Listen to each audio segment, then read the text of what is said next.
My name is Claire Greensfelder, and together with my colleague Victor Menotti, we represent the International Forum on Globalization. I'll let Victor describe the International Forum, and after that we will then tell you about the efforts that we've been making and why we're here today together with the Emergency Coalition of Non-Governmental Organizations in support of the United Nations Declaration on the Rights of Indigenous Peoples. Victor will introduce the IFG and why we've got involved. The IFG was formed in the mid-90s in the wake of the creation of the formation of the World Trade Organization as a response by grassroots groups from all over the world to give a counter story to what globalization was really about, because we saw it as the globalization of corporate power. And so one of the first demonstrations and mobilizations we had was in Seattle in 1999 when the WTO met, and there you had a handful of indigenous people, but they weren't so visible, but they were present. And we decided after that to try to elevate some of the indigenous issues in the globalization debate.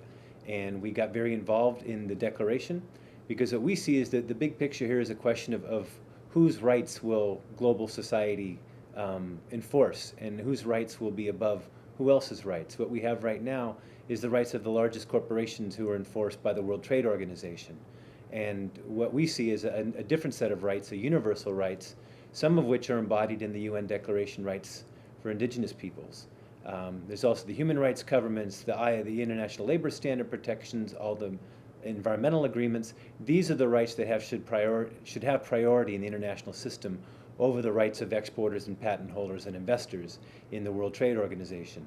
So we see within that context the struggle over indigenous rights and the UN Declaration as a very important international instrument to protect the rights of 350 million indigenous peoples and the lands and resources that are theirs rightfully. But we see this as just a very significant effort over the 500-year arc of history to recognize really the status that they should have and be recognized internationally. So we're deeply disappointed in the New Zealand government if in fact they are taking the negative position and leadership role that they've joined Canada and Australia in taking.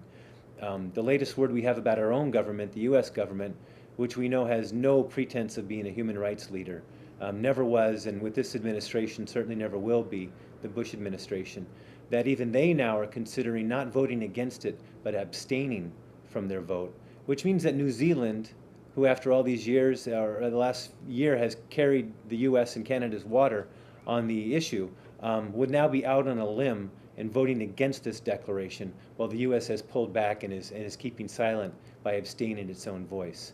So nobody wants to see New Zealand stuck out there, sticking your necks out with Canada and Australia, and we hope that cooler minds in New Zealand can prevail and fall on the right side of history in this decision.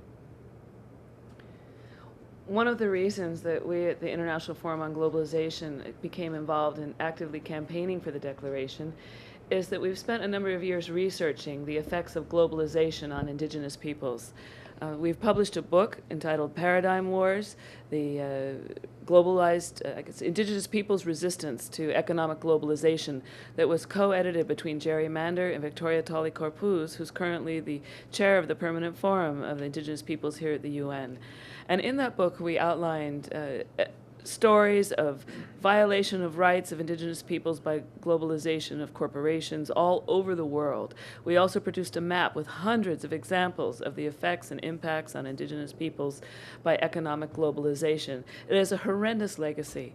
And yet, in spite of that, we find that we're also still out there fighting for indigenous rights because the governments of the world have not all come to agreement that this declaration, which basically guarantees right to self-determination, right to cultural integrity, right to practice your own language, so many right to free and prior and informed consent before any kind of mining or land exploitation could take place, the very basics that indigenous people are due and the very things that were violated again and again as represented by our research on the impacts of globalization on indigenous peoples.